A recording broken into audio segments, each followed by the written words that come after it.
4, 3, 2, 1. 네, 안녕하세요, 여러분. 안녕하세요. 네. 선생님, 우리 저희 이렇게도 인사할까요? 안녕하세요. 여러분. 네. 안녕하세요. 반갑습니다. 네, 네. 반갑습니다. 이제 오늘 8시에는요, 김원건 성형외과의 김원건 선생님 함께 하시고 계십니다. 선생님, 안녕하세요. 안녕하세요. 네, 안녕하세요. 제 네. 이름이 좀 어렵죠? 아, 죄송합니다. 제가 자주 더듬어요, 선생님. 네. 저도 발음을 잘 못해요. 김헌곤입니다. 네. 안녕하세요. 반갑습니다. 네.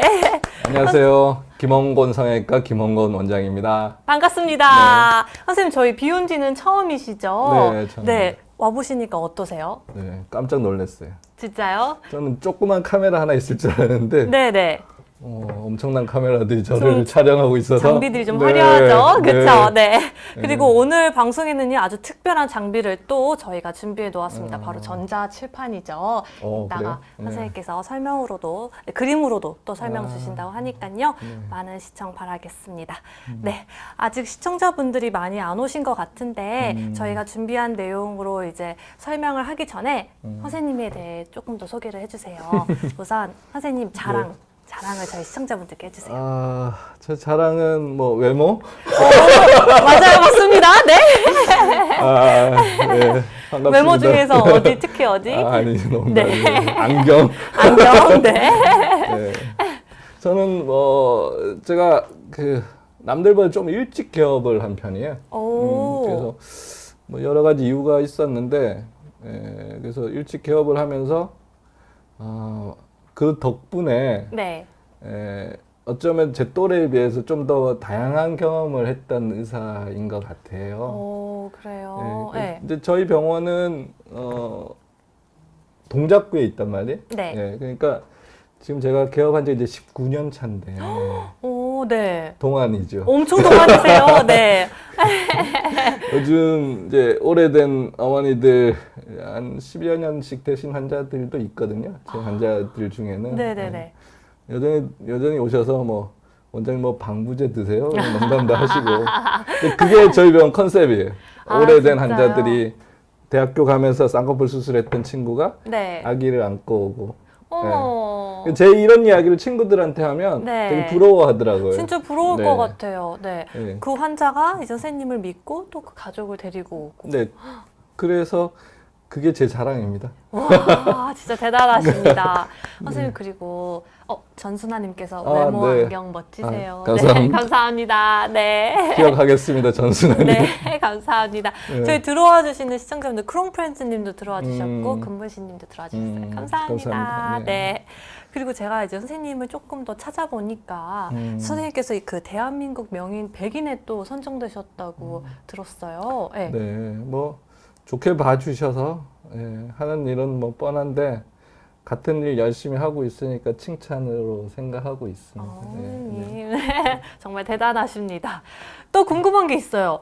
저희 이제 액취증 전문가로서는 이제 선생님께서 처음 비욘디를 방문해 주셨거든요. 네. 어떻게 하다가 이 분야의 이제 전문가가 되신 건가요? 네. 제가 액취증 하게 된 거는 정말 롱 스토리인데 이야기해도 될까요? 해주세요. 너무 궁금합니다. 주제에서 너무 벗어난 건 아닌가 모르겠네요. 아니, 저희 제가, 시청자분들이 들어오기 전까지 네. 해주세요. 네. 제가 이게 레전트를 마치고 삼성의료원에 전임 강사로 발령을 받았던 게 2001년도였어요. 그래서 네. 2001년도 이제 있잖아요. 처음에 그 의사로서 전문가로서 이제 명판을 받으면 뭔가 한번 잘해보겠다는 그런 심리가 많죠. 그렇죠. 그래서 이제 으쌰으쌰 하면서. 으쌰으쌰 네. 했죠. 근데 처음에 이제 외래를 열면 환자가 안 와요.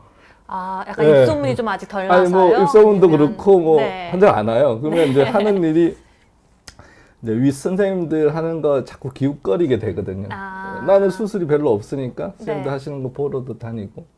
그리고 이제 선생님들을 하시다가 조금 어렵거나 불편한 거 있으면 저한테 넘겨주시기도 하고 그러시죠.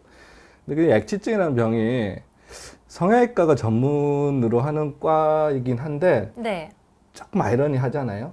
그러니까요. 성형외과가 액취증을 성형외과에서 해? 이런 퀘스천을 가지고 있는 사람들이 많아요. 네, 저는 피부과 이렇게 생각을 했었거든요. 코에 땀이 나신다는데 네. 아이고 주영진님 질문은 저희가 네, 이따가 좀 나중에 한번 답변을 드리도록 이야기할게요. 하겠습니다. 네. 예. 그 이제 생각해 보면 액취증은 외과 질환이에요. 수술을 해야 된단 말이에요. 먹는 약으로 치료되는 게 아니죠. 네. 또 외과는 뭐 일반외과, 흉부외과, 신경외과 그거 많잖아요. 김재부님께서 흉부외과인 줄 알았어요. 다한증은 흉부외과에서도 봐요. 아. 예. 그거는 정말 이야기가 너무 뭐 중구난방이 될 것 같아서 네. 그 이야기도 조금 이따 이야기. 근데 그런데 이제 피부를 수술하는 과는 성형외과니까 액취증을 성형외과에서 봅니다. 네, 예. 네. 근데 성형외과 의사 선생님들이 이제 액취증을 그렇게 즐겨 하시진 않죠. 왜냐하면 다른 거 할 게 많으니까 또 멋진 수술도 많고 하니까 네. 액취증은 이제 그거 많이 하시는 분들은 좀 못 뺐어요. 없죠. 네. 그래서 이제 제가 제일 막내였기 때문에 선생님들이 저한테 액취증을 밀어주셨어요. 아, 그러셨구나. 네. 아, 안 바쁘면 이제. 네, 그렇죠. 그래서 뭐 감사합니다. 열심히 했죠. 네. 그렇게 액취증을 대학병원에서 한 게 우연이었고요. 이제 그렇게 하다가 자꾸 환자가 이제 액취증 환자가 오면 저도 이제 열심히 하다 보면 네. 이 수술을 좀 어떻게 좋게 할까 이런 궁리를 하게 되잖아요. 그렇죠. 예. 어떻게 하면 환자의 네. 만족도를 높일 수 있고. 그 네. 무렵에 이제 액취증 관련된 수술 파라다임이 좀 바뀌던 시기였어요. 절개를 하던 수술이 네. 대만의 이제 뭐 교수님이 지방 흡입기로 액취증을 수술하는 논문을 발표하셨던 시점이었어요. 그래서 그 논문을 읽고 네. 야, 이걸로 하면 엄청 간단하네. 그래서 제가 이제 액취증을 지방 흡입기로 하는 걸 해봤죠. 근데 잘 안 돼요. 아, 나중에 그래요? 이야기하겠지만 오. 액취증은 지방 흡입으로 안 되는 수술이죠. 그래서 이제 혼자서 이런저런 궁리를 하다가 지금 하는 이제 수술의 프로토타입을 그때 만들었던 건데, 네. 그래서 그러면서 제가 이제 대학병원을 그만두게 되고 개업을 하게 됐죠. 근데 이제 그렇게 했던 수술이 2년이 돼서 수술하다 보니까 자꾸 늘어났던 거예요. 그렇구나. 한때는 제가 액취증을 좀 피하고 싶었던 적도 있었어요. 왜냐하면 저는 안면 윤곽을 전공하고 싶었거든요. 아, 진짜요? 양악 어머. 수술을 하고 싶었었어요. 근데 어떻게 이렇게 액취증으로 그럼 양악 수술 지금 현재 안 하시는 거예요? 지금은 못하죠. 환자가 없으니까. 아, 네. 예전에는 좀 했었어요. 아. 뭐 광대뼈 사각턱 수술 환자도 꽤 많았었는데 네. 지금 제가 액취증이랑 뭐 몇몇 수술에 집중을 하니까 그런 환자들은 거의 안 오고 아니고 작년에 하나 했던 것 같아요. 아, 진짜요?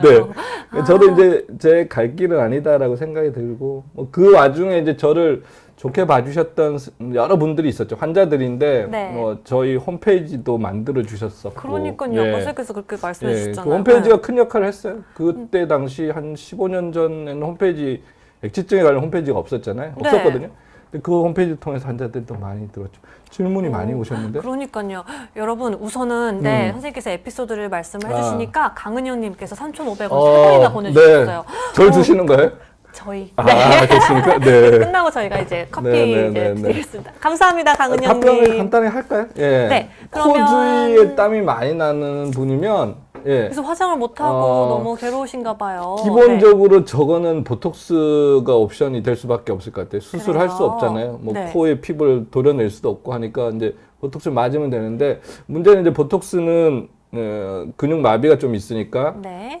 일부 부위는 놓지 못할 수도 있을 것 같은데 뭐 콧등이라든지 이런 데서 나는 땀은 보톡스로 아주 좋을 것 같고요. 예. 얼마나 자주 맞아야 될까요? 뭐 6개월에 한 번 정도? 그게 이제 아니면은- 사람마다 베리에이션이 있는데 한 6개월에 한 번 정도 맞으면 적당할 것 같고 오히려 더 오래 갈 수도 있습니다. 아, 그래요? 네, 네, 네. 근데 따님분도 이제 똑같이 코에만 땀이 난다고 하셔서 이제 걱정이라고 하시는데 6살이면 약간 보톡스 치료받기 상관은 없어요. 어린가요? 제가 네. 저희 뭐 지식이나 경험적으로 뭐 조금 소량이니까요. 네, 뭐 네. 아주 많은 약을 쓰지 않아요. 근데 이제 6살 아기가 주사를 맞는다는 공포심이 크지 않겠어요? 그럴 것 같아요. 그러면서까지 놓는 건 아직은 조금 그리고 나이 들면서 화장하기 힘들고 그러면 스스로 찾을 테니까 보톡스가 좋을 것 같고. 네. 그리고 VL님은 이제 다한증이 있으면 액취증이 있나요? 하시면서 이제 그렇진 다한증에는 않습니다. 다한증과 액취증은 완전히 다른 병이죠. 근데 네. 두 개를 같이 가지고 있는 분이 꽤 많고요. 네. 그 다한증 수술의 보상성은 이제 설명이 간단치는 않은데 네. 잠깐 저희도 할까요? 많이 들었어요. 네. 저거는 이제 조금 드디어 전자칠판을 사용하나요? 네, 알겠습니다. 너무 일주일 기대됩니다. 하겠습니다. 네. 저희도 이번에 처음 쓰는 거여가지고, 와, 선생님, 보이세요? 선생님 잡히는 거? 아, 네. 네. 좀, 제 옆모습이 안 이쁜데. 네. 아이고, 이거는 눌러서 검은색으로 하겠습니다. 검은색으로요? 네. 우선 우리가 땀이 난다는 거는 간단하게 생각을 좀 해보면 땀샘에서 땀이 이렇게 송송송송송 나는 거겠죠. 땀샘. 선생님, 저희 지금 막 인강 듣는 것 같아요. 네. 네. 좋네요. 네. 땀은 왜 나냐? 항상 나지 않죠. 매일 비 오듯이 흘리는 땀은 없어요. 근데 어떨 때 나냐면 덥거나 대표적으로 긴장하거나 맞아요. 긴장할 때 진짜 네. 폭발해요, 땀샘이. 또 놀라거나 뭐 흥분할 경우에도 나죠. 예, 뭐 이런 몇 가지 자극들이 있을 때 땀이 난단 말이에요. 그럼 이 땀을 나게 하는 이 자극들의 공통적인 성격은 뭐냐면 바로 교감신경이라는 조금 어려운 말이 좀 들어봤을 수도 있을 거예요. 이 교감신경이 땀샘에 연결이 돼서 자극을 주면 그때 땀이 납니다. 예, 더워서 시험 치다 긴장하면 뭐 손에 땀이 난다든지 그런 애들이 많죠. 이 교감신경을 우리가 컨트롤해야지 땀이 안 나게 되는데 근원이 네. 되니까. 네. 물론 땀샘을 없애서 좀 줄일 수는 있어요. 근데 원칙은 교감신경을 차단을 해야 되는 수술이 있어요. 그래서 교감신경 절제술이라는 수술이 있습니다. 그 수술이 뭐냐면 아까 말씀하셨던 흉부외과에서 하는 수술이에요. 성형외과에서 하는 게 아니라. 네. 그 VL님께서 교감신경 차단술이라고 말씀해 주시는 그거랑 다른 건가요? 같은 거예요? 개념입니다. 네. 척추뼈가 이렇게 있으면 척추에서 이제 신경이 이렇게 좌우로 나오잖아요. 그래서 네. 뭐 목을 다치면 전신마비, 척추 다치면 하반신마비 이런 게 이제 아는 이야기죠. 근데 쭉 나옵니다. 이렇게.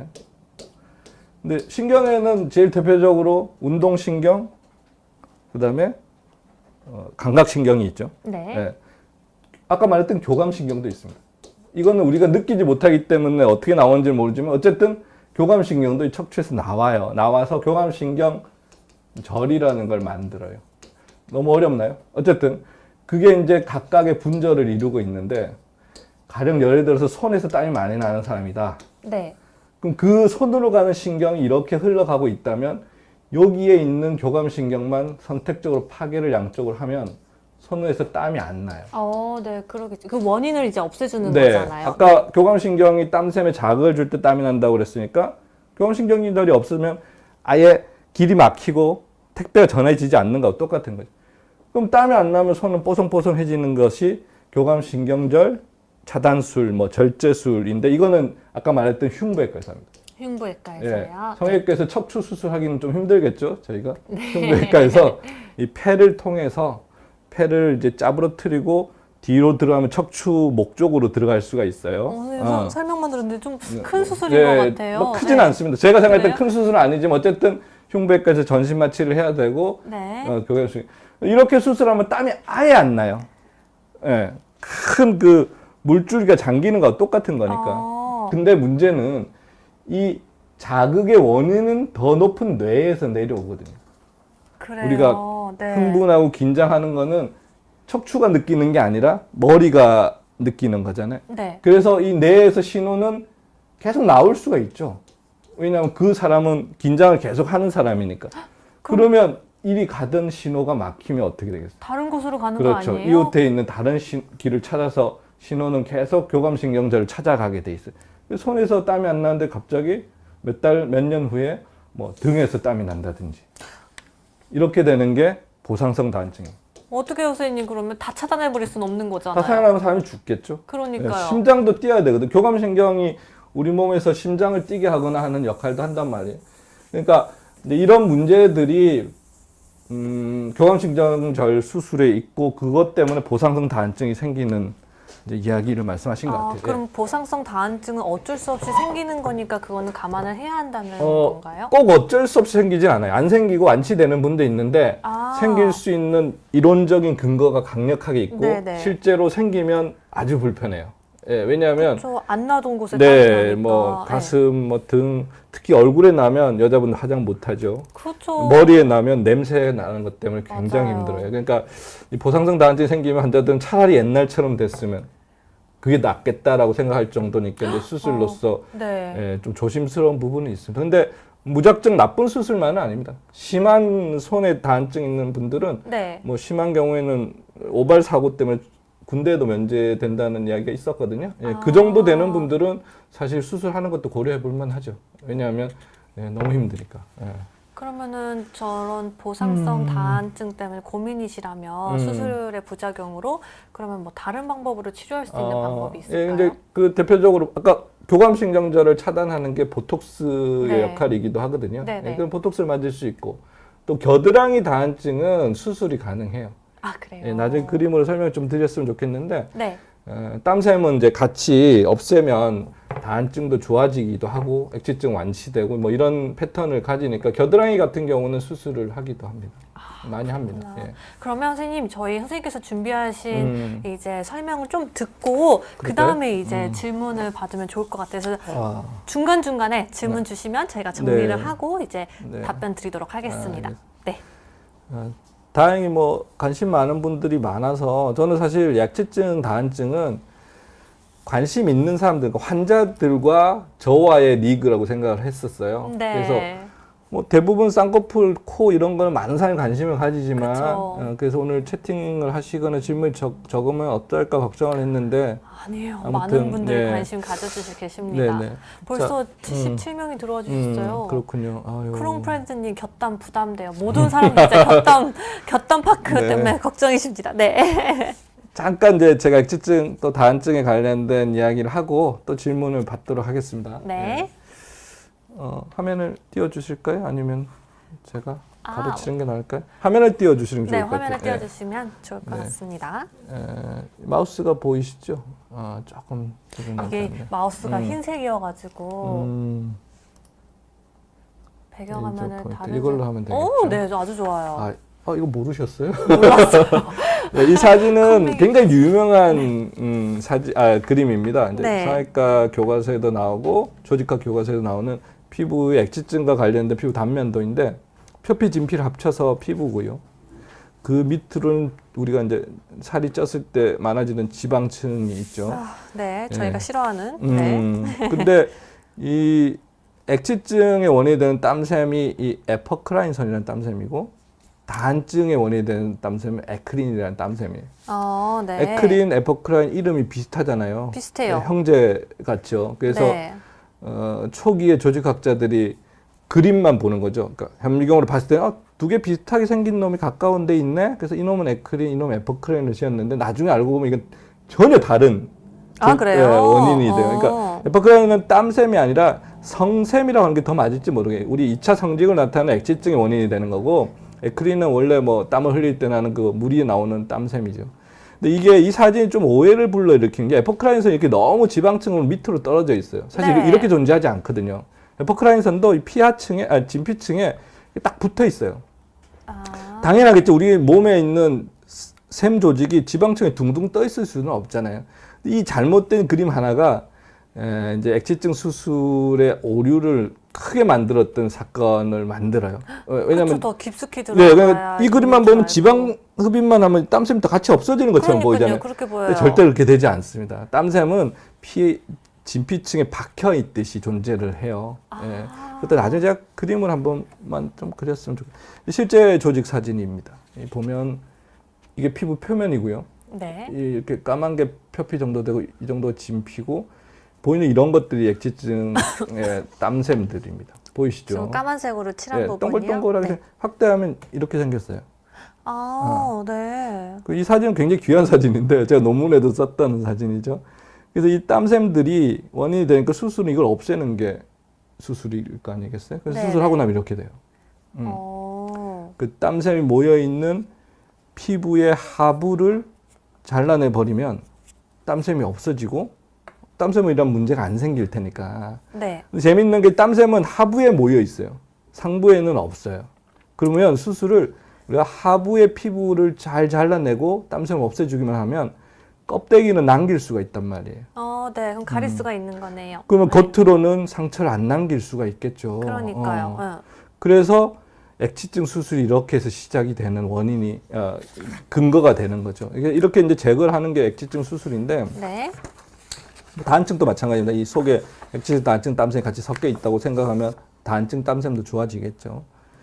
근데 문제는 이제 땀샘이 그렇게 쉽게 안 떨어지는 거죠. 이를 보면 이런 땀샘은 좀 쉽게 떨어질 것처럼 보이는데 이런 땀샘은 뭔가 탁 박혀 있잖아요. 네, 되게 서로가 밀집되어 있어요. 네. 그래서 땀샘이 제거되는 데는 반드시 아주 날카로운 칼이나 가위가 이렇게 피부를 잘라내야만 해요. 아까 보여드릴 때 이 사진에서처럼 보인다면 그냥 흡입을 해서 술술술 빨아낼 수 있을 것처럼 보이지만 실제로는 이렇게 잘라내지 않고서는 충분한 양의 땀샘을 제거할 수가 없어요. 그래서 역사적으로 보면 아까 뭐 이런 식으로 되는 거죠. 피부 밑에 부분을 이렇게 싹싹싹싹 잘라내다 보면 네. 땀샘이 없어지고 남는 피부는 나중에 흉터 없이 아물 수 있으니까요. 그죠? 근데 이게 이제 예전에 했던 절개법이란 말이에요. 이렇게 째서. 흉터가 좀 남네요. 네. 뭐 나무랄 수는 없으면 어떻게 보면 우리가 역사적으로 째서 수술하는 것이 당연한 수술이었던 시기도 있었으니까요. 그래서 이렇게 째면 여기를 수술하는 게 아니라 이만큼을 수술하겠죠. 그 안쪽을요. 네. 땀샘은 겨드랑이 전체적으로 있을 테니까. 그래서 이 절개를 통해서 내부를 접근하고 가위나 칼 같은 걸로 이렇게 잘라내듯이 수술을 하는 거예요. 당연히 흉터도 문제가 될 수 있고 또 다른 불편함이 있습니다. 의사들이 참 힘들어요. 왜냐하면 이렇게 접근하다 보면 이 먼데 쪽은 잘 안 보이거든요.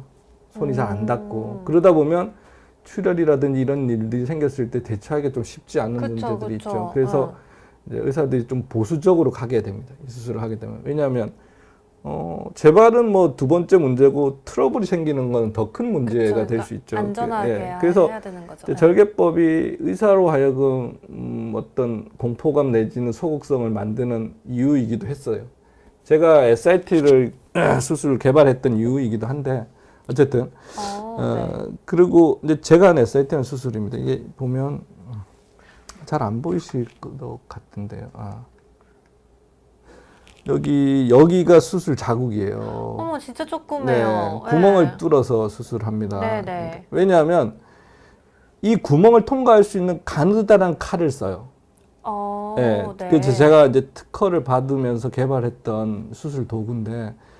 선생님께서 직접 개발하신 거예요? 우와, 뭐냐, 재미삼아 받았던 특허가 이유가 돼서 뭐 어쨌든 제가 쓰는 수술법입니다. 그래서 이 구멍을 통해서 칼이 들어가서 아주 작은 칼이 여러 번 왔다 갔다 하면서 피부 밑면을 잘라내는 수술이에요.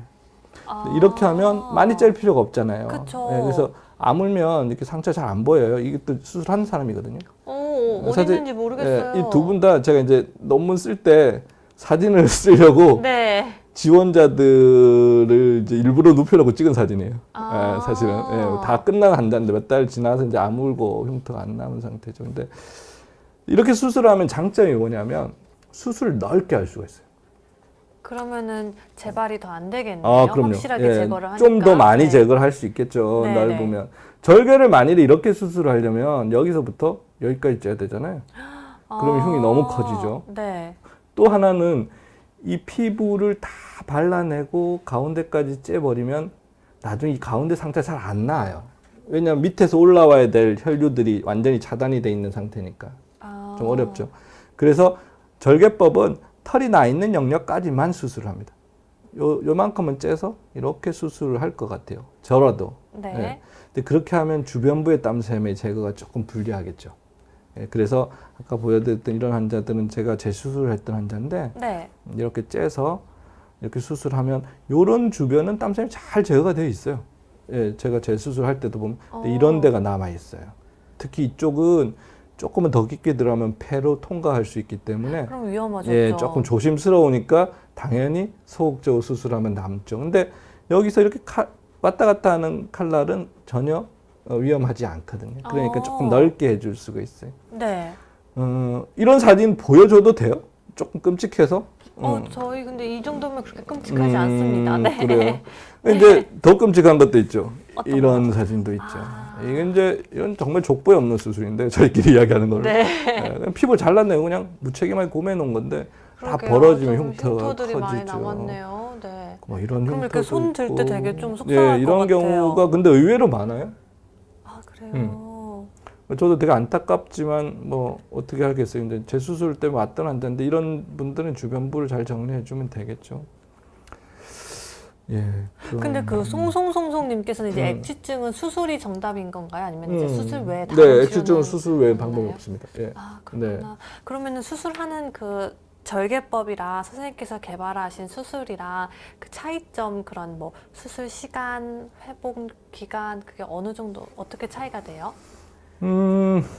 뭐 이걸 이렇게 이야기하면 제가 이제 이 수술을 논문 처음 발표한 게 2005년도였어요. 네. 그때 벌써 15년 전이니까 파릇파릇한 30대. 네. 거꾸로 이야기하면 아주 철부지 같은 어린 의사였죠. 네, 논문을 발표를 했는데, 논문 학회에서 이제 논문을 발표하는데 굉장히 날카로운 질문이 나오시는 거예요. 아, 진짜요? 왜냐하면, 아니, 이 조금 째가지고 어떻게 수술하냐는 거예요. 그리고 이제 이 사진을 제가 보여드렸거든요. 잠깐만. 이 사진을 보여드린 거. 이 사진은 절개를 했을 때 이렇게 만들 수 있다는 거예요. 그래서 제가, 제가 이렇게 조금 째서 절개한 것처럼 수술합니다. 네네. 아무도 안 믿어줬어요.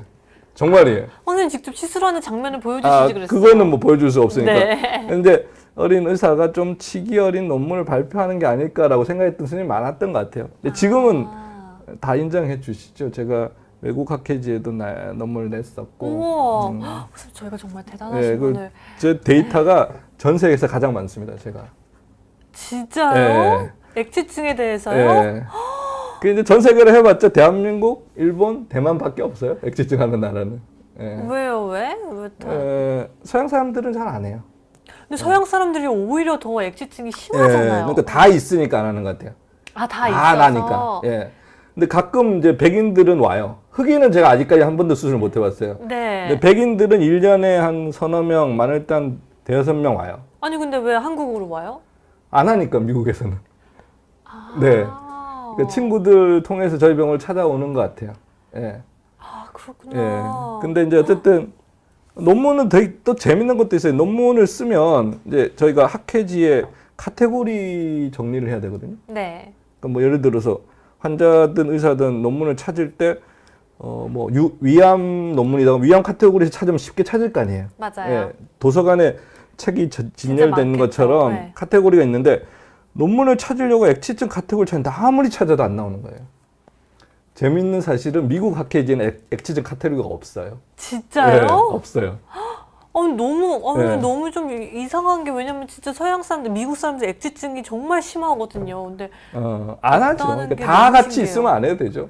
그쵸, 다 같이 아프리카 냄새 원주민들이 나면은 액취증 수술하지 않겠죠. 그렇죠, 그렇죠. 네.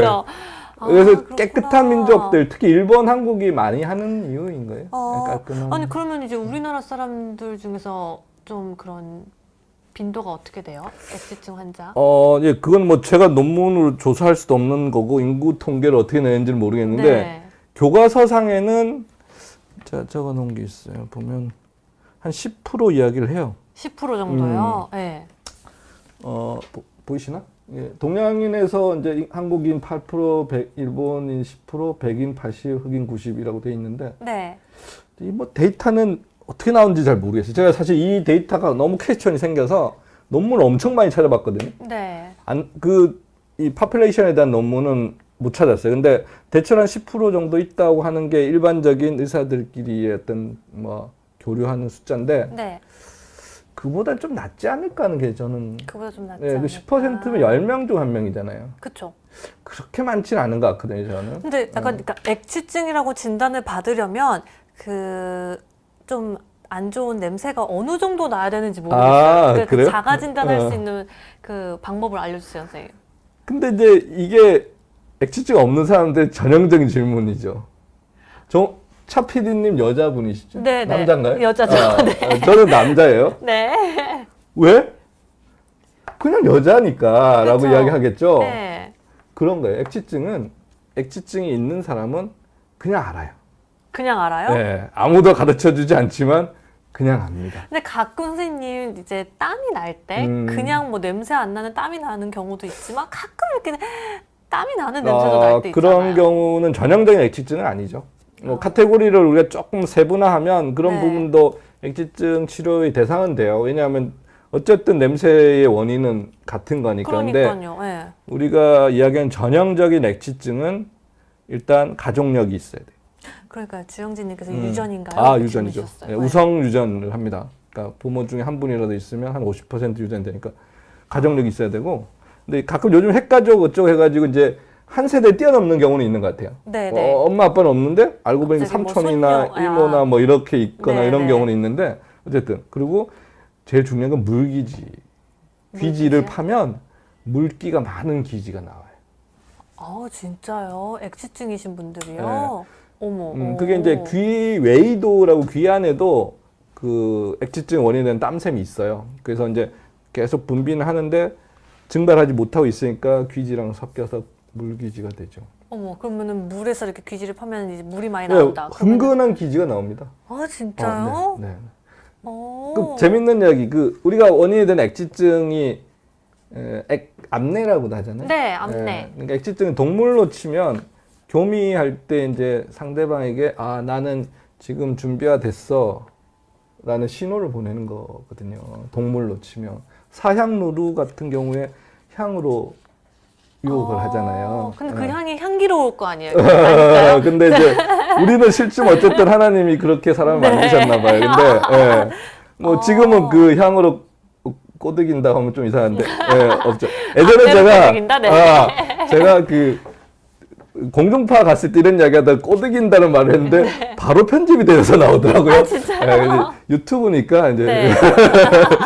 편하게 말씀해 주셔도 괜찮습니다. 네. 그래서 와, 되게 새로운 그런 생각인 것 같아요. 암내로 누구 상대방을 이제 유혹한다. 네. 어쩌면 뭐 아프리카 원주민 중에 그런 민족이 있을 수도 있겠죠. 지금 수도 우리는 있겠어요. 모르지만. 네, 예. 그게 자연스러운 거니까요. 그 뭐 네.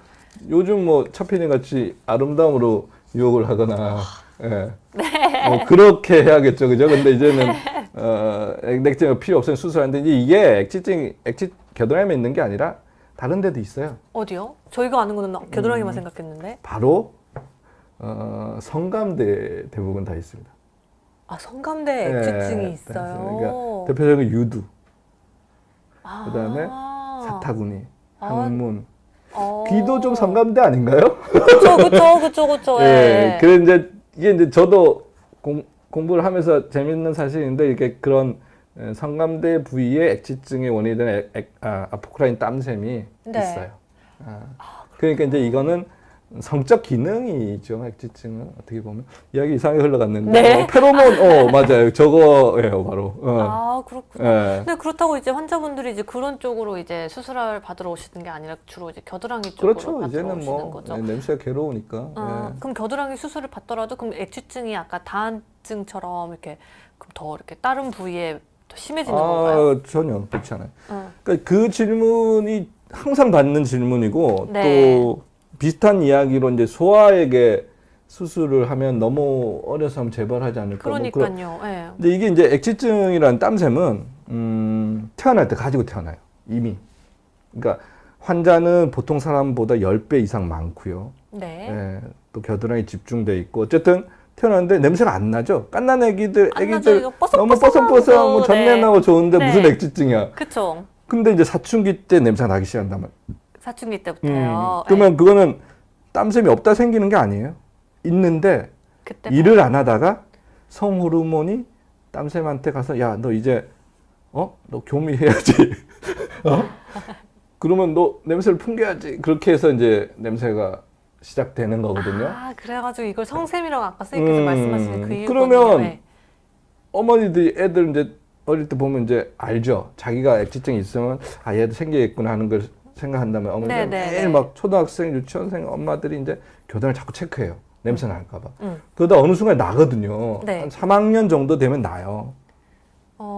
근데 주로 이제 남성분들한테 많이 나나요? 아니면 여성분들? 그거는 뭐 차이 상관없이, 없어요. 남녀 상관없이. 근데 수술 여자가 더 많이 하죠. 남자보다는. 그쵸, 좀 약간 더 이제 민감하고. 근데 네. 소아들이 이제 수술을 해야 되나 말아야 되나 고민을 하면 엄마도 혼자 생각할 때는 어릴 때 하면 이제 다 크지도 않았는데 수술하면 재발하지 않을까? 그러니까요. 근데 그게 틀린 이야기예요. 생각해보세요. 우리가 예를 들어서 여자애들이 태어나면 자궁을 가지고 태어나겠죠. 태어나죠. 생리는 안 하지만. 네. 근데 사춘기가 되면 생리를 한단 말이에요. 그럼 뭐 그쵸. 그때 없던 자궁이 생기는 게 아니에요. 원래 이제 기존에 있었던 게 자궁이 일을 하는 거죠. 그쵸. 근데 자궁은 크니까 우리가 금방 이해가 되는데 네. 아주 작은 세포로 이루어진 땀샘은 다를 거라고 착각하자면 똑같은 거죠. 예, 어릴 때 만일에 교통사고나 큰 수술로 뭐 자궁을 적출하는 뭐 그런 수술을 했다. 네. 그럼 그 어린아이는 나중에 커도 생리를 못 하잖아요. 그쵸, 아이를 가지기도 똑같은 어렵고. 거예요. 그래서 어릴 네. 때 수술해도 땀샘만 잘 제거되면 완치가 돼요. 근데 너무 어릴 때 하면 안 되죠, 근데. 너무 그러니까 그러면 너무 어리면 시기를 어떻게 잡아야 될까요, 그러면? 그래서 저는 이제 그 시기에 대해서 그렇게 뭐 강력하게 조언을 하는 편은 아닌데 네. 초등학교 한 6학년 졸업할 때 정도 되면 웬만큼 다 수술을 견뎌낼 수 있으니까 그 정도는 네. 하는 게 좋지 않을까. 그러면 계절은요? 제가 보기에 이제 뭐 겨울, 가을 그때 추울 때 하는 게 좋다 이런 또 글도 그것도 봤거든요. 상관없습니다. 상관없어요? 네. 날씨는 좋을 때 하는 게 좋겠죠. 네. 선선한 가을이나 그쵸. 따뜻한 봄날. 약간 네. 감염되거나 뭐 아니, 여름이어서 아니요. 염증이 더 잘 생긴다던가 뭐. 그 6.25 때 하던 말씀하세요. 그게 있었어요 인터넷에. 그래서 그런가 이렇게. 그러니까 이제 액지증의 이 낭설이나 오해가 그렇게 많은 거예요. 그렇구나. 그러니까 나중에 기회가 되면 그것만 가지고 한번 이야기를 했으면 그것도 좋겠어요. 진짜 재밌을 것 같아요. 너무 많죠. 네, 질문 좀 그것도 좋을 것 볼까요? 네. 그리고 어느 질문을 받을까요? JJ님께서는 이제 겨드랑이 액취증 절개 수술을 한 지 이제 15년 정도 됐는데 이제 수술을 했음에도 불구하고 여름이 되면 이제 땀이 나는 것 같으시대요. 액취가 나시는 것 같은데 수술만으로도 다 제거되지 않을 수 있나요? 질문 주셨어요. 그렇죠. 이게 남아 있으니까 네. 재발을 하는데 이제 땀샘이라는 게 이 방에 있는 먼지 같은 거거든요. 네. 청소하는 아주머니가 아무리 청소 열심히 해도 먼지를 한 톨도 없이 청소할 수는 없잖아요. 만일에 액취증 땀샘 완전히 제거하려면 피부를 다 잘라내야 돼요. 예, 그렇게 할 수 없어서 좋은 수술은 대개 90% 정도 제거됩니다. 90% 네. 정도. 90% 그것도 되게 많이 제거되는 예. 거죠. 근데 90% 제거되면 완치가 돼요. 왜냐하면 조직학적으로 정상인 사람들, 뭐 저나 차피님들인 같이 액취증이 없는 사람들하고 액취증 있는 사람들의 땀샘의 비율이 1대 10 정도 돼요. 1대 10 정도. 그건 논문에 조직학이 다 나오는, 그러니까 10배수가 많은 거죠. 네. 그러면 90% 없애면 보통 사람하고 비슷한 수준이 비슷해지는 되겠죠. 거죠. 예. 예. 그러면 보통 사람처럼 살면 되잖아요. 네. 예. 그래서 한 90% 정도 제거되는 게 수술 목적이 대부분 되는데 아마 다시 난다면 그보다 좀 덜 제거됐을 것 같고 필요하면 재수술을 하셔야 될 거예요. 재수술이요? 예. 그럼 재수술해서 남은 땀샘 없애면 되죠. 네. 예. 그러면 이분은 절개 수술을 하셨지만 이번에 만약에 할 수 있습니다. 선생님께서 개발하신 SIT 네네. 수술로 하고 싶으면 그렇게 진행을 할 수 있는 건가요? 이 사진 보시면 이게 이제 절개창이잖아요. 네. 예, 여기 주변 이제 땀샘이 이제 없어지는 게 점점 갈수록 남아 있어서 대부분 이런 데 많이 남아 있거든요. 더 깊숙이, 더 네, 멀리 절개창에서 떨어져야 먼. 돼요. 네. 근데 SIT 여기서 절개해가지고 긴 칼이 이렇게 들어가요. 왔다 갔다 하기 때문에. 그러니까 먼 곳이든 가까운 곳이든 수술 난이도는 똑같아져요. 그러니까 이런 주변부의 땀샘 없애는 거는 SIT는 아주 유리한 수술이에요. 예. SIT 시술을 받고 싶으면 선생님 병원에서만 받을 수 있는 건가요? 사실은 뭐 저 말고는 제가 개발했으니까. 그러니까요. 후배들, 그러니까 가르치겠지만 제가 하는 수술인데. 선생님 병원 위치가 어디라고요? 선생님 병원 위치 저희 소개해 병원은 주세요. 서울시 동작구 신대방동에 있습니다. 네. 그리고 그- 제 이름을 통해서 접근하시면 병원을 찾으실 수 있을 맞아요. 거예요. 네이버에 김원건 선생님 검색해 그리고 주세요. 액취증 클리닉이라는 사이트를 15년째 운영을 하면서 지금 뭐 그쪽 사이트에 설명이 많이 되어 있으니까 한번 보시는 것도 좋을 것 같아요. 네, 대중교통을 이용한다면은 어떻게 가는 게 좋을까요? 저희 병원이 대중교통으로 참 힘듭니다. 아이고야. 근데 제가 환자가 지방 환자가 한 70% 정도 돼요.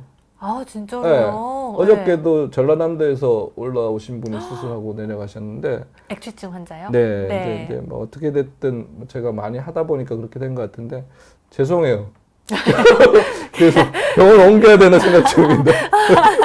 아니 날이 너무 추우니까 또 이제 대중교통보다는 이제 뭐 택시나 예, 아니면 이제 자가용으로 전철을 네. 타시고 택시 한번 타시면 되는데요. 전화를 주십시오. 네. 080 080 3080입니다. 번호가 진짜 쉽네요, 선생님. 네. 080 080 3080.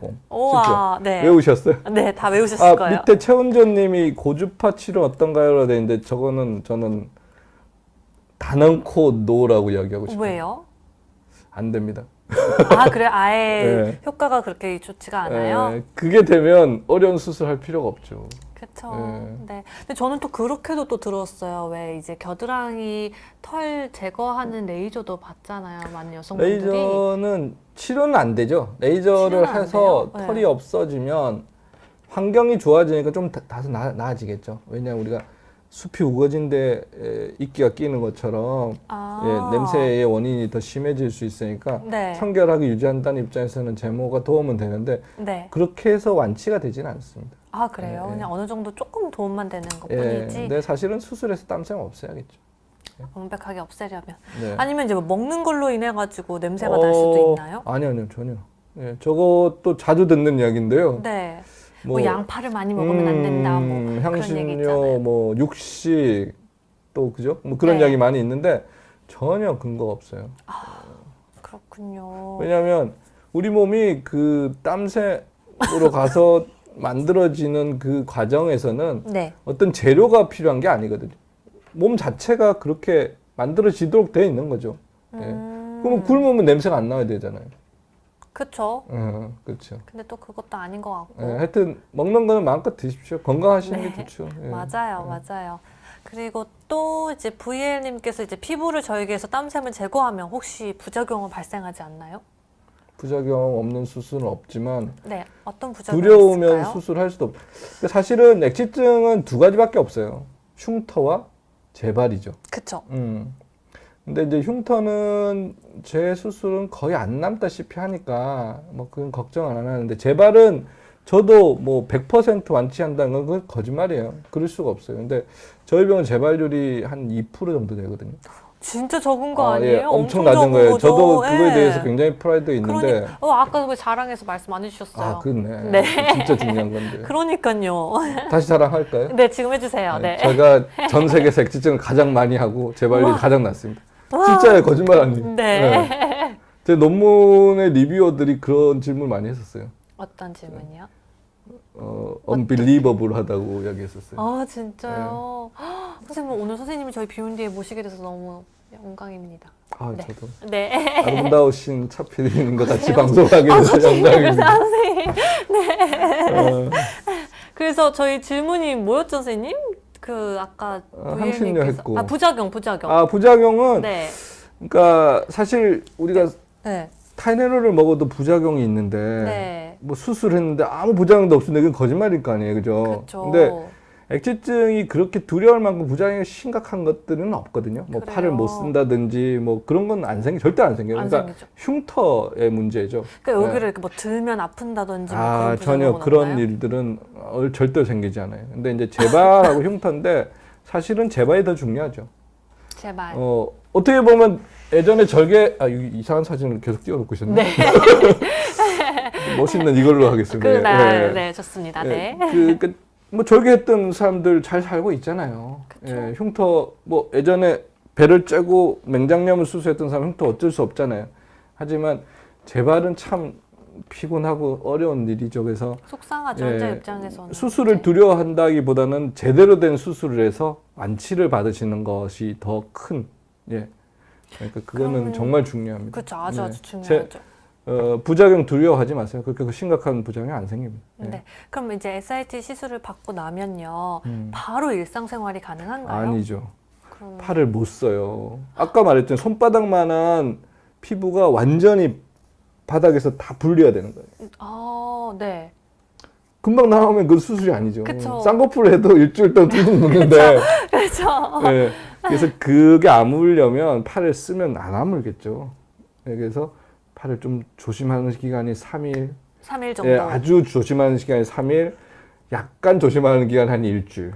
약간. 예, 그래서 한 일주일에서 열흘 정도는 지나야지 발색이 뭐 수월해집니다. 무거운 걸 든다던가 그러면 절대 안 되는 건가요? 한 3일은 못 하세요. 3일은요? 네. 뭐 화장실 가거나 뭐 그러는 거니? 3일은 힘듭니다. 그래서 비데를 꼭 쓰셔야 됩니다. 아, 그렇구나. 네.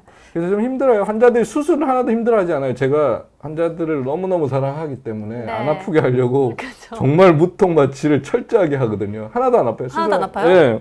네. 잘 자고 일어나서 기분 좋아하시는데 한 30분 정도 걸릴까요? 아니요. 수술은 더 걸려요. 한 40분 정도 걸려요. 40분 정도. 네. 근데 붕대 감고 회복하는 건 조금 힘들어하세요.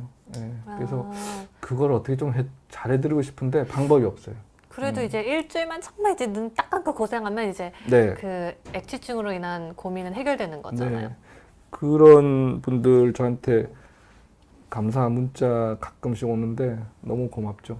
네. 뿌듯하실 것 같아요. 네. 네. 제가 페이스북을 안 하거든요. 왜 안 근데 하세요?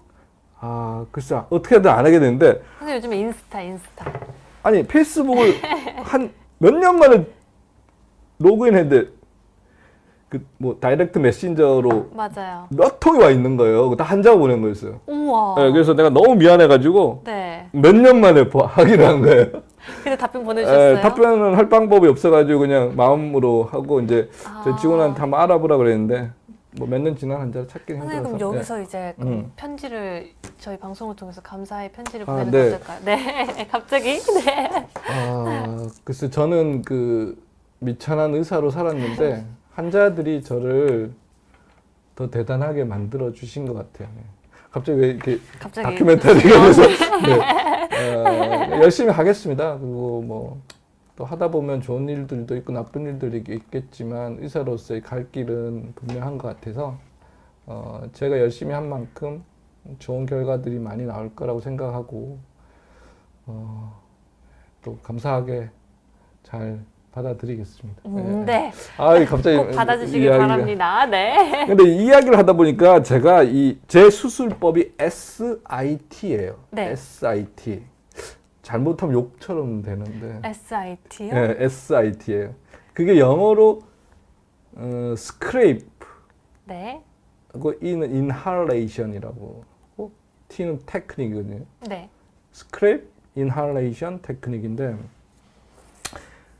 근데 스크레이프는 긁다라는 뜻이죠. 네. 스크레이프. 인할레이션은 그 공기를 흡입하는 거예요. 그러니까 네. 뭐 연기를 흡입할 때 연기를 인할레이션 했다고 하는데 저희가 뭐 인헤일, 뭐 네, 이렇게 인헤일이라고 X-ray 인헤일이죠. 이러잖아요. 네. 그게 이제 생각해 보면 완전히 잘못된 표현이거든요. 액취증에 땀샘을 어떻게 흡입을 하겠어요, 그러니까요. 공기를. 네. 근데 그게 이제 제가 왜 인할레이션 표현을 썼냐면 석션이란 말을 쓰고 싶지 않았었어요. 그러니까 실제로는 석션, 긁어내고 빨아내고, 네, 없애는 석션하는 거죠. 건데 이 액취증의 이제 잘못된 개념 중에 하나가 석션이거든요. 석션. 예. 아까 말한 지방 흡입. 그쵸. 만으로는 땀샘이 안 없어지는데 제 수술에도 석션이라는 말을 쓰고 싶지 않았던 거죠. 그래서 찾다 인할레이션이라는 말을 써서 이제 SIT라고 지었죠. 처음에 생각이 없었어요. 그냥 뭐라도 좀 표현을 하려고 썼는데 지금은 바꿀 수가 없어서 그냥 그쵸, 쓰는데 네. 예. 레드 제플린 같은 거예요. 영어로 레드 제플린이 R이 아니고 L로 썼대잖아요. 예, 빨간 비행선이라고 표현하고 싶었는데 LED 이러고 됐잖아요. 어떡해요. 아, 근데 네. SIT 은근 되게 멋있어 보여요. 그래요? 이름. 네. 좋아요. 네. 간지나는 이름입니다. 네. 이야기 안 했으면 더 간지가 났을 수도 있는데. 아니에요. 그 아까 그 미나리님께서 이제 지방에서 가는 환자는 입원을 해야 하나요라고 질문 네, 주셨어요. 저희 병원 입원실 다 있습니다. 네. 입원실도 있고 제가 저것도 되게 재밌는 일이 있었어요. 옛날 몇 년이 아니라 10몇 년 전에 네. 창원에서 혼자 올라온 20살짜리 아가씨가 있었는데 당연히 저는 수술하고 친척집이나 이런 데서 쉴 줄 알았거든요. 네네. 근데 그날 밤 기차를 타고 내려갔어요.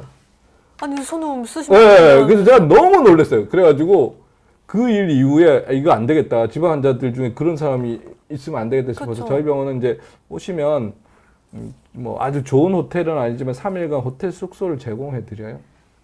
진짜요? 네, 그래서 정말 환자를 생각하는 마음이 정말 그건 아니고 제가 크십니다, 불안해서 안 선생님. 돼요. 환자가 내려가다가 큰일 날까봐. 그러니까요. 예. 그래서 혹시 지방 잘못될까 봐. 환자들이 더 많아요. 네네. 한 70% 정도는 되는 것 같아요, 지금. 그렇구나. 그리고 아까 쿠키님 질문을 다시 한 번만 주시면 저희가 답변 드리도록 네, 할게요. 아이고. 그리고 이제 그 데오드런트에 대한 질문이 되게 많아요. 데오드런트. 네, 데오드런트는 액취증이 좀 어떤가요? 그러니까 써도 데오드런트는 괜찮은가요? 이제 네.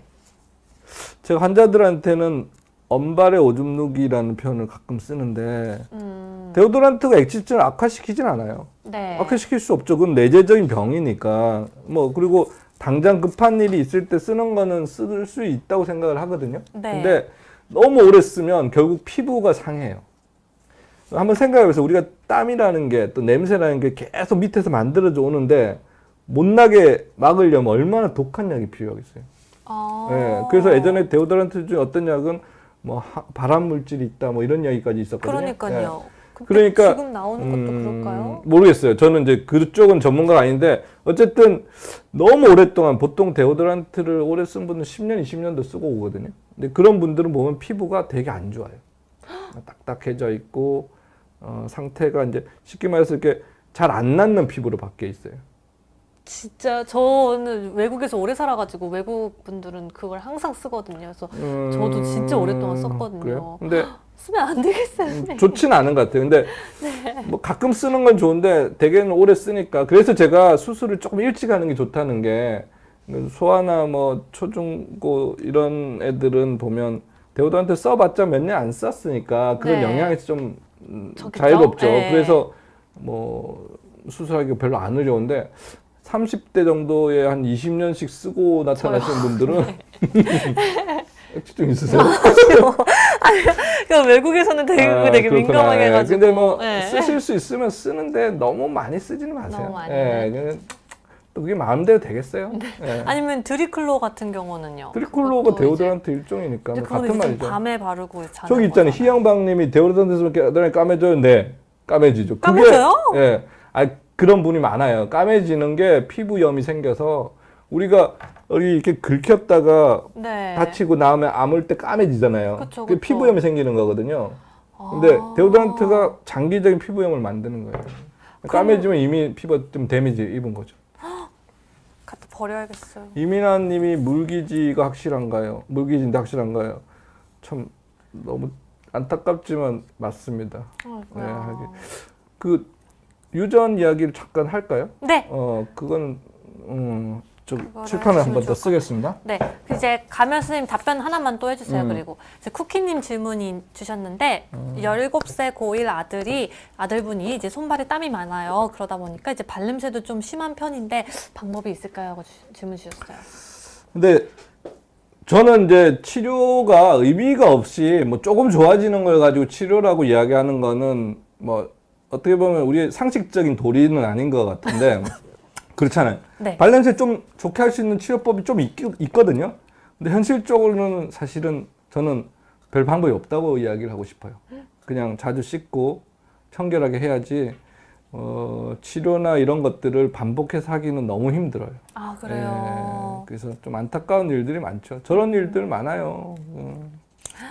제가 그 이야기를 좀 하고 마무리 지면서 이야기를 해야 될 것 같은데 네. 유전 이야기를 좀 하려고 합니다. 알겠습니다.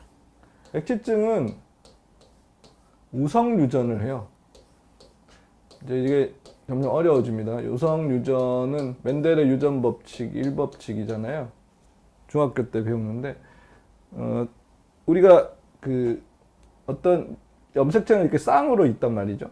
그 중에 하나가 발현 인자를 가지고 있을 때 나타나면 그게 우성 유전이고 두 개 다 있어야지 발현이 되는 게 여성 유전이거든요. 네. 그래서 액취증은 이제 예를 들어서 부모가 한자 쓰니까 유식해 보이네. 맞아요. 아빠가 액취증이 있다고 치면 아빠 유전자는 이런 네. 식으로 돼. A. 그러니까 발현 인자가 대문자 A고 발현되지 않는 인자가 소문자. 엄마가 이제 없는 사람이죠. 그럼 자식들은 이 유전 인자를 가지고 있으면 4개의 패턴을 가지겠죠. 하나하나를 받을 테니까. 그래서 한 명은 AA가 될 거고, 요 A와 앞에 A를 받으면, 또 앞에 DA를 받아도 또 AA가 됩니다. 그다음에 세 번째는 이제 앞에 아빠의 작은 A와 엄마의 작은 A를 받으니까 AA가 되고 또 AA가 돼서 이렇게 네 가지 패턴이 나오죠. 네. 그럼 이 두 명은 유전이 되는 거예요. 그쵸. 네. 그 이제 이게 부모 중에 한 명이 X증이 있으면 유전 가능성 50%. 좀 억울하죠. 50%. 억울하죠. 예. 네. 그러면 이제 질문을 해야겠죠. 둘 다 가지고 있다. 그럼 완전 그냥 100% 아니에요? 아, 이게 이제 생물 공부를 열심히 안 하셨어요. 100%가 아니에요. 다시 한번 해보겠습니다. 네. 아빠가 AA고 엄마도 대문자 A. 그러면 자식은 이제 눈치 빠른 사람은 답이 나왔어요, 그죠? 네. AA. 이런 경우는 무조건 더더욱 X증이겠죠. 그 다음에 AA. 이렇게 될 거예요. 네. 이 친구는 X증이 아니죠. 아니겠죠. 네. 75%. 예, 그렇게 이제 유전이 됩니다. 예, 그래서 뭐 유전에 대한 거는 뭐 저렇게 이해를 하시면 다. 예. 그러면 진짜 한번 유전인지 아닌지를 고민을 해봐야 될 것 같아요. 그러면은 만약에 제가 X증을 가지고 있으면 제 자녀들도 똑같이 X증을 가질 확률이 그래도 좀 큰 편인 거네요. 남편분이 없다 하더라도 50%의 가능성이 있는 거죠. 아. 생각보다 그러면 식으로 치면 굉장히 좀 높은 많은 거죠. 느낌이 들죠. 예. 그렇죠. 예. 다한증도 유전인가요? 다한증도 유전성이 많아요. 근데 다한증은 저런 이제 인자를 가진 문제가 아니라 보통 엄마 아빠 얼굴을 닮잖아요, 자식들이. 그렇죠. 예, 그러니까 엄마 중 아빠가 다한증 있는 사람들은 자식들도 비슷하니까. 네. 다한증은 사실은 약간 이렇게 심리적인 거하고 좀 많이 관련이 있거든요. 그 이야기는 다음에 할 수 있으면 좀 길게 해야 될 이야기들이기도 한 것 같아요. 네, 예. 오늘은 X증에 대해서 이제 조금 집중적으로 설명을 해주셨고 다음엔 진짜 다한증에 대해서 설명을 해주시면 좋을 것 같아요. 저희 그 초일이님 질문 마지막으로 받을까요? 제 남편분께서 X증 수술을 했는데 다시 재발해가지고 이제 2번 수술을 받으셨나 봐요. 또 다시 재발을 하셨대요. 그래서 이런 경우는 어떻게 하셔야 되는지 질문 주셨어요. 의사로서도 정말 안타까운데 저런 경우는 두 가지의 어떤 그 패턴으로 이야기를 해야 될 것 같아요. 두 번을 수술했더라도 제대로 된 수술이 한 번도 없었다면 다시 수술하셔야 됩니다. 그렇죠. 그러니까 우리가 쌍꺼풀을 했는데 야매로 두 번 했는데 안 이뻐요. 그럼 또 하죠. 당연하지. 네. 당연히 안 이쁠 이유가 있는 거죠. 야매로. 예. 네. 아니, 그런 분 많아요. 이제 최근에 온 아주머니가 쌍꺼풀 10번 하고 오신 분이 있어가지고. 아, 진짜? 예. 따님이 수술을 따라왔는데 자기도 수술하고 싶다는데 제가 안 되겠더라고요. 피부가 너무 모자라요. 그렇죠. 계속 자르고 자르고. 어쨌든 근데 제대로 된 수술을 했는데도 불구하고 재발했다면 세 번째 수술은 가능성이 좀 떨어집니다. 왜냐하면 이 땀샘이 네. 재발을 하는 이유가 수술이 서투르고 잘못된 방법인 경우도 있지만 수술이 불가능하거나 어려운 위치에 땀샘이 있는 경우들도 있거든요. 아. 네, 참 불행한데 저도 왜 그런지는 몰라요. 근데 네. 분명히 그런 사람이 있어요. 그러니까 너무 깊은 곳에 있다든지 위치가 어려운 곳에 있으면 수술 못 해요. 위험하니까. 네네. 예, 그런 이유라면 세 번째 수술도 가능성이 좀 떨어질 텐데 한번 병원 한번 오시면 좋겠어요. 저는 그런 환자들한테 제 이야기를 하는 걸 좋아하거든요. 그래서 예. 네, 오늘 방송을 같이 해보니까 이렇게 같이 이렇게 서로 소통하시는 걸 좋아하시는 것 같아요. 네. 그러면 수술이 불가능한 분들은 어떻게 치료를 해야 되나요? 예, 보톡스 맞는 것도 도움은 됩니다. 그러니까 보톡스가 X증을 치료하지 못해요. 네. 보톡스는 아까 말한 대로 교감신경을 차단해서 땀이 안 나게 하는 거죠. 예, 다한증을 치료하는 거예요. 근데 땀이 안 나면 X증은 많이 좋아집니다. 예, 우리가 이것도 표를 하면 좋은데 시간이 얼마 없으니까 예, X증의 원인이 따로 있지만 악화 요인들이 있어요. 생각해보세요. 안 씻으면 냄새가 많이 나잖아요. 나죠. 예. 엄청 나죠. 땀이 많이 나면 오염도가 높아지기 때문에 같은 X증 환자도 훨씬 심해지거든요. 그럼 땀이 안 나면 상당히 많이 줄어들어요. 증세는. 네. X증이 좋아지진 않지만. 그래서 수술했는데 재발하신 분들은 보톡스 맞고 상당히 호전돼서 사는데 편해하시는 분들 많이 있습니다. 예. 그렇구나. 네, 보톡스를 조금 도움을 또 받아보시는 것도 좋을 것 같아요. 네. 그렇죠? 저는 추천하고 싶습니다. 네.